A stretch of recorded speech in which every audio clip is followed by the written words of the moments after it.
Good morning बेटा। आज का टॉपिक है right short note on permanent magnets और दूसरा है इलेक्ट्रोमैग्नेट्स। ये आप लोगों ने 10th क्लास में भी पढ़ा है। परमानेंट मैग्नेट्स और इलेक्ट्रोमैग्नेट्स के बारे में आप लोगों को एक शॉर्ट नोट लिखना है। ठीक है बेटा, समझ लीजिए क्वेश्चन। तो सबसे पहले हम करेंगे परमानेंट मैग्नेट्स। परमानेंट मैग्नेट्स होते क्या है बेटा, याद रखिए। The magnets which retain their ferromagnetic properties. Ferromagnetic properties मैंने सारी आप लोगों को समझा दी है कल के वीडियो में। मैं बता रहा हूं ऐसे मैग्नेट जो रिटेन करेंगे फेरोमैग्नेटिक प्रॉपर्टीज इवन आफ्टर, या जो रिटेन करेंगे ferromagnetic properties for a long duration of time at room temperature. ऐसे मैग्नेट्स को हम बोलते हैं परमानेंट मैग्नेट्स। जरा आप लोग मुझे बता दीजिए परमानेंट मैग्नेट्स क्या होते हैं।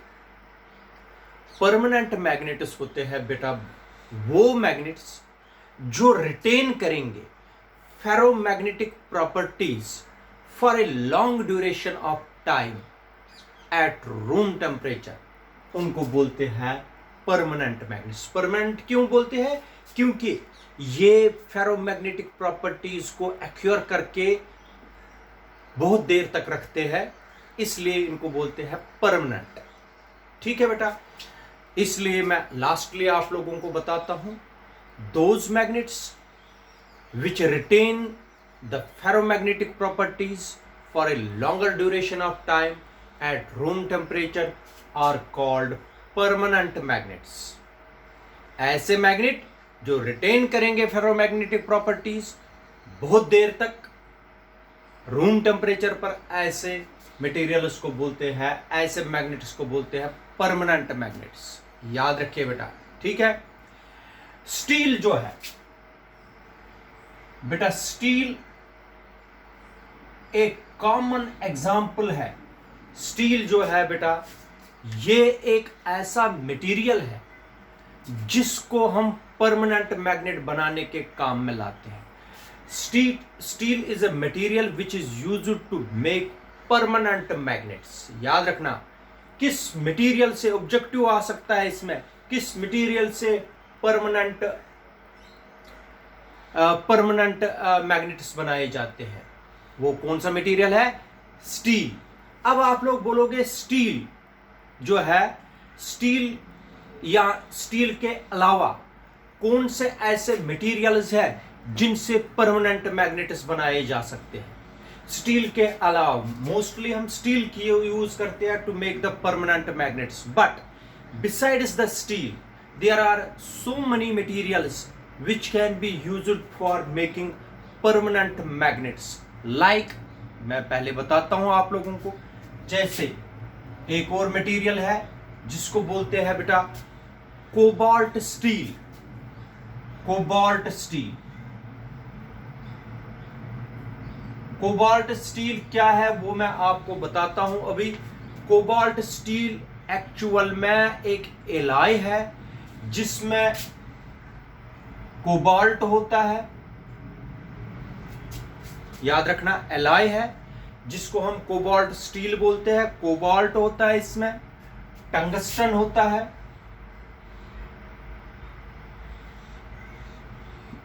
टंगस्टन होता है इसमें, कार्बन होता है और आयरन होता है। बेटा ये कोबाल्ट स्टील जिसमें कोबाल्ट, टंगस्टन, कार्बन और आयरन है, ये भी यूज किया जाता है फॉर मेकिंग परमानेंट मैग्नेट्स। याद रखिए। इसके बाद एक और मटेरियल है जिसको बोलते हैं एल्निको। एल्निको ये भी एलॉय है ये भी परमानेंट मैग्नेट्स में यूज किया जाता है। Al stands for aluminium, Ni stands for निकल, Co stands for cobalt. Aluminium, निकल और कोबाल्ट ये भी यूज किया जाता है बेटा फॉर मेकिंग परमानेंट मैग्नेट्स, याद रखना।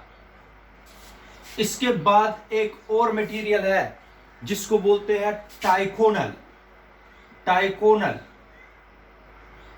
टाइकोनल भी बेटा एक ऐसा मटेरियल है जिससे हम परमानेंट मैग्नेट्स बना सकते हैं। टाइकोनल है क्या, याद रखिए बेटा, टाइकोनल है टिन, कोबाल्ट, निकल और एल्यूमिनियम। टिन, कोबाल्ट, निकल और एल्यूमिनियम, ये इन तीन मटेरियल से भी परमानेंट मैग्नेट्स को बनाया जाता है। याद रखना बेटा, इन तीन मटेरियल से भी परमानेंट मैग्नेट्स को बनाया जा सकता है, याद रखना। आखिर ये जो मटेरियल है, अगर हमें परमानेंट मैग्नेट्स बनाने हैं, परमानेंट मैग्नेट्स बनाने के लिए जो मटेरियल हम यूज करेंगे उनको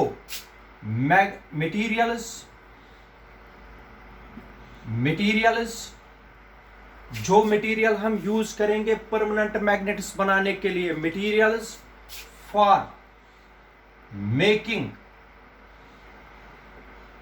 परमानेंट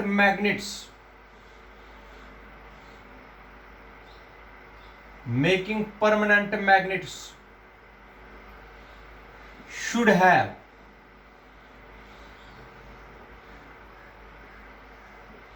बेटा याद रखिए, ऐसे मटेरियल्स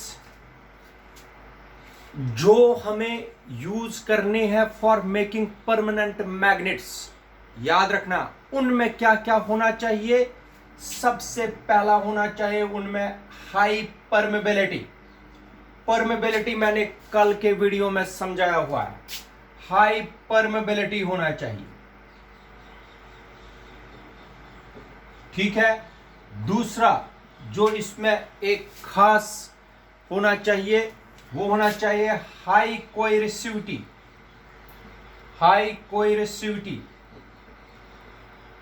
और तीसरा जो इसमें एक खास चीज होनी चाहिए हाई रिटेंटिविटी।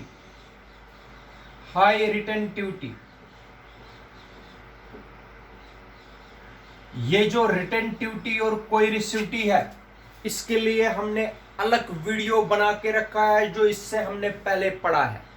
रिटेंटिविटी और कोएरिसिविटी होता क्या है, ये तीनों चीजें ऐसे मटेरियल्स में जरूर हाई होने चाहिए अगर हमें बनाना है परमानेंट मैग्नेट। याद रखना बेटा, मैं फिर से आप लोगों को बताता हूं, those magnets which retains their ferromagnetic properties for a long time at room temperature are called permanent magnets. Steel is a material which is commonly used for making permanent magnets. There are certain other materials which are used for making the permanent magnets are cobalt steel, which consists cobalt, tungsten, carbon and iron. Alnico, aluminium, nickel and cobalt. Ticonal, tin, cobalt, nickel and aluminium. These are the alloys which are also used for making permanent magnets. But the materials which are used for the making the permanent magnets should have, ये जरूरी इनमें होना चाहिए, high permeability, high coercivity and high retentivity. याद रखिए। तो this is short note on permanent magnets. Now we will give a short note on electromagnets. Electromagnets के लिए एक शॉर्ट नोट बताता हूं।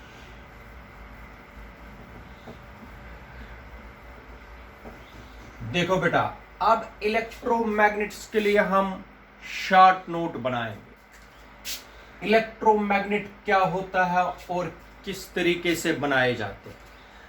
अगर एक फेरोमैग्नेटिक मटेरियल को, अगर ये एक फेरोमैग्नेटिक मटेरियल है, फेरोमैग्नेटिक रॉड है, ठीक है, निकल की, कोबाल्ट की या किसी और मटेरियल की जो फेरोमैग्नेटिक मटेरियल है, अगर एक फेरोमैग्नेटिक मटेरियल को करंट कैरिंग सोलेनॉइड के अंदर रखेंगे, करंट कैरिंग सोलेनॉइड के अंदर रखा इस फेरोमैग्नेटिक मटेरियल को, और इसके ऊपर हमने सोलेनॉइड के अंदर, जैसे हीटर की कॉइल होती है उसके अंदर हमने ये फेरोमैग्नेटिक रॉड डाल दी, ठीक है बेटा।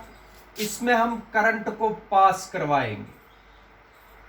जब हम करंट को इसमें पास करवाएंगे, फ्रॉम पॉजिटिव यहां से करंट आएगी और यहां से वापस आएगी, ठीक है बेटा। देखो, ए फेरोमैग्नेटिक मटेरियल, ये फेरोमैग्नेटिक मटेरियल है, ये है फेरोमैग्नेटिक मटेरियल,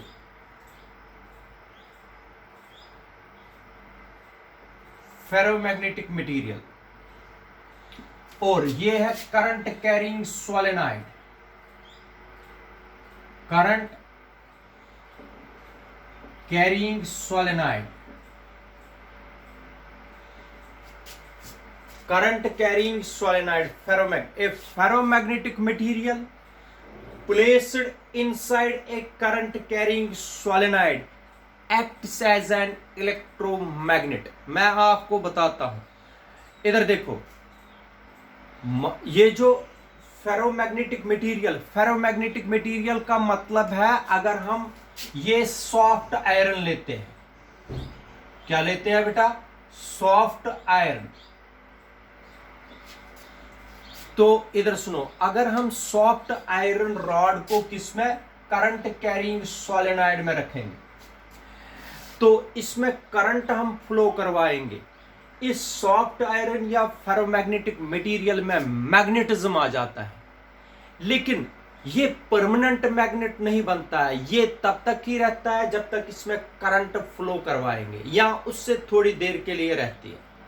करंट हम जो ही बंद करेंगे, इसमें फेरोमैग्नेटिक मटेरियल, फेरोमैग्नेटिक जो प्रॉपर्टीज है, जो मैग्नेटिक प्रॉपर्टीज है, वो खत्म हो जाती है, ज्यादा देर तक इसमें परमानेंटली नहीं रहती है। इसलिए इसको इलेक्ट्रोमैग्नेटिक, करंट के चलने से इसमें मैग्नेटिज्म आ जाता है। तो ऐसे मैग्नेट को हम बोलते हैं जो करंट कैरिंग सोलेनॉइड के अंदर करंट के चलने से बनता है, उसको हम बोलते हैं इलेक्ट्रोमैग्नेट। जो सबसे एक मटेरियल है जिससे हम इलेक्ट्रोमैग्नेट बनाते हैं, वो कौन है बेटा, soft iron. Soft iron is, ये ऑब्जेक्टिव आएगा, soft iron is a material which is used for making electromagnets, but still is a material which is used for making permanent magnets.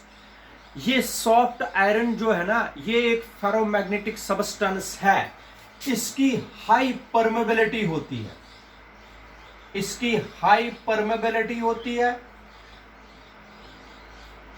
याद रखना बेटा। लेकिन इसकी लो रिटेंटिविटी होती है। Low retentivity का मतलब हो गया, ये रिटेन ज्यादा देर तक मैग्नेटिज्म नहीं करता है, लो रिटेंटिविटी। इसकी लो रिटेंटिविटी होता है। याद रखिए, जब तक हम करंट इसमें फ्लो करवाते रहते हैं, तब तक इसमें ये मैग्नेटिज्म रहता है। जो ही हम करंट को बंद करते हैं, उसके बाद थोड़ी देर के बाद ही इसमें जो मैग्नेटिज्म है वो खत्म हो जाता है। इसी तरीके से इसमें जो ये इसकी ये जो इलेक्ट्रोमैग्नेट्स है, इलेक्ट्रोमैग्नेट्स जो हम इसमें सॉफ्ट आयरन यूज करते हैं, इसमें बेटा हाई परमेबिलिटी होती है और लो रिटेंटिविटी होती है। That is why this soft iron is used for making electromagnets. याद रखना बेटा, इलेक्ट्रोमैग्नेट्स बनाने के लिए कुछ कुछ चीजें डिपेंड करती है। जैसे अगर इलेक्ट्रोमैग्नेटिक्स हमें बनाना है, कुछ चीजें इसमें कुछ चीजों पर डिपेंड करता है। Factors which decides the strength of electromagnets. Strength किस इलेक्ट्रोमैग्नेट की कौन सी स्ट्रेंथ है, उसके लिए फैक्टर्स जो है, factors which depends upon the strength of electromagnet. देखो वो फैक्टर क्या है। सबसे पहला फैक्टर है नेचर ऑफ द मटेरियल। आप कौन सा मटेरियल यूज करते हो, नेचर ऑफ मटेरियल। कौन सा मटेरियल यूज करते हो, किसके लिए बेटा, इलेक्ट्रोमैग्नेट बनाने के लिए। आप लोगों को इलेक्ट्रोमैग्नेट बनाने के लिए वही मटेरियल यूज करना चाहिए जिसमें हाई परमेबिलिटी और लो रिटेंटिविटी हो, याद रखना। और दूसरा होता है बेटा जिस पर डिपेंड करता है इलेक्ट्रिक करंट। इलेक्ट्रिक करंट की अगर स्ट्रेंथ ज्यादा होगी, जब स्ट्रेंथ ज्यादा होगी मैग्नेटिक फील्ड ज्यादा होगा, मैग्नेटिक फील्ड ज्यादा पास होगा इसमें और मैग्नेटिज्म इसमें ज्यादा आएगा। इलेक्ट्रिक करंट भी डिपेंड करता है बेटा स्ट्रेंथ ऑफ ए मैग्नेट पर, याद रखना। अच्छा, थर्ड है number of turns. Number of turns per unit length, number of turns per unit length of a per unit length of a solenoid. Number of turns per unit length, इसमें number of turns per unit length कितनी है। ये दूर दूर अगर होंगी, इसमें अगर टर्न्स दूर दूर होंगी इसमें मैग्नेटिज्म उतना प्रोड्यूस नहीं होगा। जब टाइटली बाउंड होंगी सोलेनॉइड में टर्न्स तो मैग्नेटिज्म भी ज्यादा होगा। इसलिए नंबर ऑफ टर्न्स पर भी डिपेंड करता है, याद रखना। और डिपेंड करता है बेटा फोर्थ टेम्परेचर पर, ठीक है बेटा, टेम्परेचर पर भी डिपेंड करता है। मैग्नेटिज्म जो है अगर ज्यादा टेम्परेचर बढ़ गया, ज्यादा टेम्परेचर पर लॉस हो जाता है मैग्नेटिज्म। मैग्नेटिज्म ज्यादा, जो ही ज्यादा टेम्परेचर बढ़ गया मैग्नेटिज्म लॉस्ट होता है। इसलिए टेम्परेचर पर भी डिपेंड करता है। अगर आप लोगों को एक इलेक्ट्रोमैग्नेट बनाना है जो उसकी स्ट्रेंथ है, अगर आप लोगों को स्ट्रांग बनाना है या स्ट्रांग नहीं बनाना है, स्ट्रांग बनाने के लिए आप लोगों को इन फैक्टर्स पर डिपेंड है। एक है nature of material, electric current, number of turns per unit length और टेम्परेचर। इसको बोलते हैं बेटा इलेक्ट्रोमैग्नेट्स और परमानेंट मैग्नेट्स। ये लास्ट क्वेश्चन था इस पूरे चैप्टर का। इसके बाद न्यूमेरिकल्स होंगे।